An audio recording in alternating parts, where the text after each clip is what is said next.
ஏற்கனவே சட்டமன்றத்தில் முதலமைச்சர் நோக்கி நான் கேள்வி கேட்டேன். ஏன் இந்த இரட்டை நிலைப்பாடு? வெள்ள நிவாரணம் வழங்குறதுக்கு கூட வடதமி நாட்டுக்கு ஒரு ஸ்டாண்டு, சென்னைக்கு ஒரு ஸ்டாண்டு.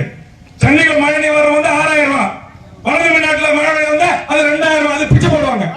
அது ஆளு பார்த்து, அது ஊர் பார்த்து. என்ன அரசு நிர்வாகம் நடக்குது?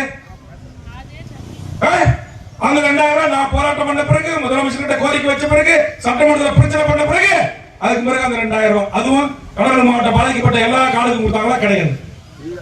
கள்ளக்குறிச்சி மாவட்டம் எல்லா காடுக்கும் கொடுத்தாங்களா? கிடையாது. விழுப்புரம் மாவட்டம் எல்லா காடுக்கும் கொடுத்தாங்களா? கிடையாது. திருவண்ணாமலை மாவட்டம் எல்லா காடுக்கும் கொடுத்தாங்களா? கிடையாது. ஏன்?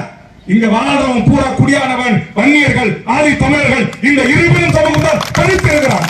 இவன் தேர்தலுக்கு தேர்தல் எல்லா கட்சிக்கும் கொடி பிடிக்கிறதுக்கு, கோஷம் போடுறதுக்கு, இவங்களை முதலமைச்சர் ஆக்கிறதுக்கு, அமைச்சர் ஆக்கிறதுக்கு கருப்பட்ட வேட்டி கட்டி வந்து நிப்பான். நம்மால் அன்னைக்கு சேத்திய தொப்புல கோபமா கட்டுமையா எச்சரிச்சு பேசுற பிறகு ஏக்கருக்கு 3 லட்சம் 5 லட்சத்துல ஆரம்பிச்சு 35 லட்சம் ரூபாய் இந்த பகுதியில் நிலம் கொடுத்த மக்களுக்கு களத்துல நின்று என்எல்சி சேர்மன் ஒரு டீ, ஒரு டம்ளர் தண்ணியை கொடுக்காம தூக்கி அடிச்சு இன்றைக்கு அந்த மக்களுக்கு வாங்கி கொடுத்தாங்க.